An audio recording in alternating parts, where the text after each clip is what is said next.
Japanese Fairy Tale Series Number 8. URASHIMA, the Fisher Boy. Translated by B.H. Chamberlain. Published by T. Hasegawa, Kami Negishi, Tokyo. All rights reserved. The Fisher Boy Urashima. Long, long ago there lived on the coast of the Sea of Japan a young fisherman named Urashima. A kindly lad and clever with his rod and line. Well, one day he went out in his boat to fish. But instead of catching any fish, what do you think he caught? Why, a great big tortoise, with a hard shell and such a funny wrinkled old face and a tiny tail. Now I must tell you something which very likely you don't know. And that is that tortoises always live 1,000 years, at least Japan. East tortoises do. So Urashima thought to himself, a fish would do for my dinner just as well as this tortoise, in fact better. Why should I go and kill the poor thing, and prevent it from enjoying itself for another 999 years? No, no. I won't be so cruel. I am sure mother wouldn't like me to. And with these words, he threw the tortoise back into the sea. The next thing that happened was that Urashima went to sleep in his boat, for it was one of those hot summer days when almost everybody enjoys a nap of an afternoon. And as he slept, there came up from beneath the waves a beautiful girl, who got into the boat and said, I am the daughter of the sea god, and I live with father in the dragon palace beyond the waves. It was not a tortoise that you caught just now, and so kindly threw back into the water instead of killing it. It was myself. My father the sea god had sent me to see whether you were good or bad. We now know that you are a good, kind boy who doesn't like to do cruel things, and so I have come to fetch you. You shall marry me, if you like, and we will live happily together for 1,000 years in the dragon palace beyond the deep blue sea. So Urashima took one oar, and the sea god's daughter took the other, and they rowed, and they rowed, and they rowed till at last they came to the dragon palace where the sea god lived and ruled as king over all the dragons, and the tortoises and the fishes. Oh dear! What a lovely place it was! The walls of the palace were of coral, the trees had emeralds for leaves and rubies for berries, the fish's scales were of silver, and the dragon's tails of solid gold. Just think of the very most beautiful, glittering things that you have ever seen, and put them all together, and then you will know what this palace looked like, and it all belonged to Urashima.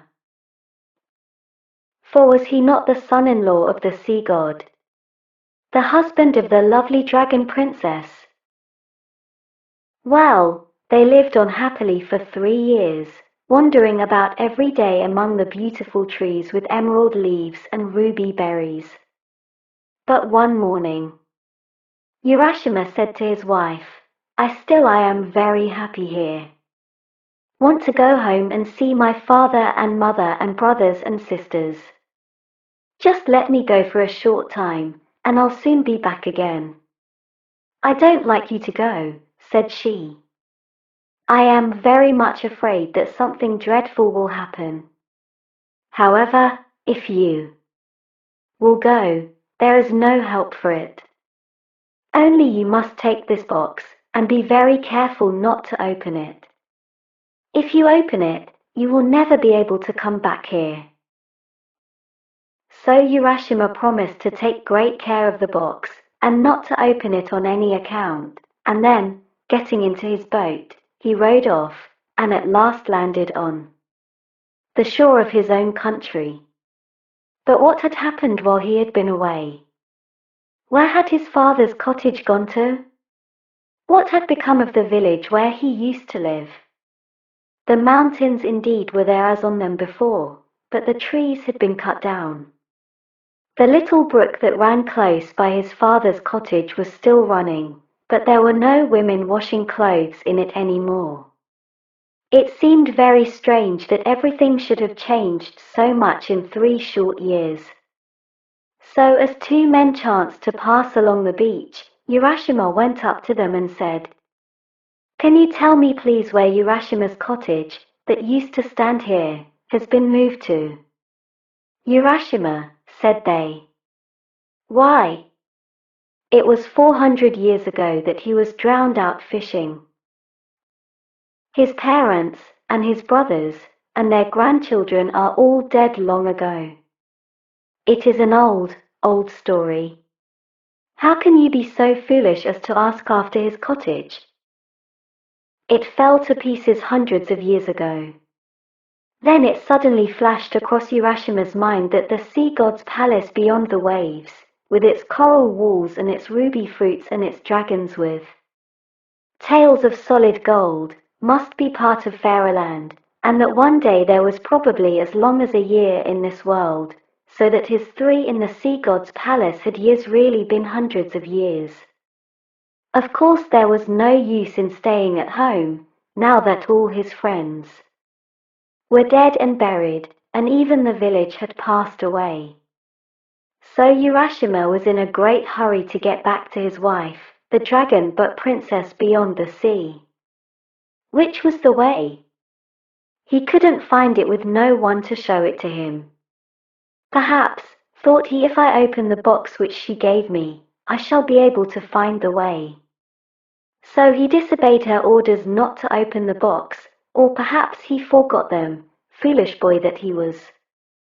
Anyhow he opened the box, and what do you think came out of it? Nothing but a white cloud which floated away over the sea. Urashima shouted to the cloud to stop, rushed about and screamed with sorrow, for he remembered now what his wife had told him, and how, after opening the box, he should never be able to go to the sea god's palace again. But soon he could neither run nor shout any more.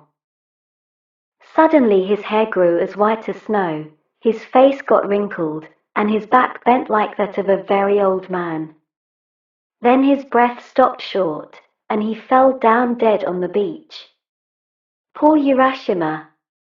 He died because he had been foolish and disobedient.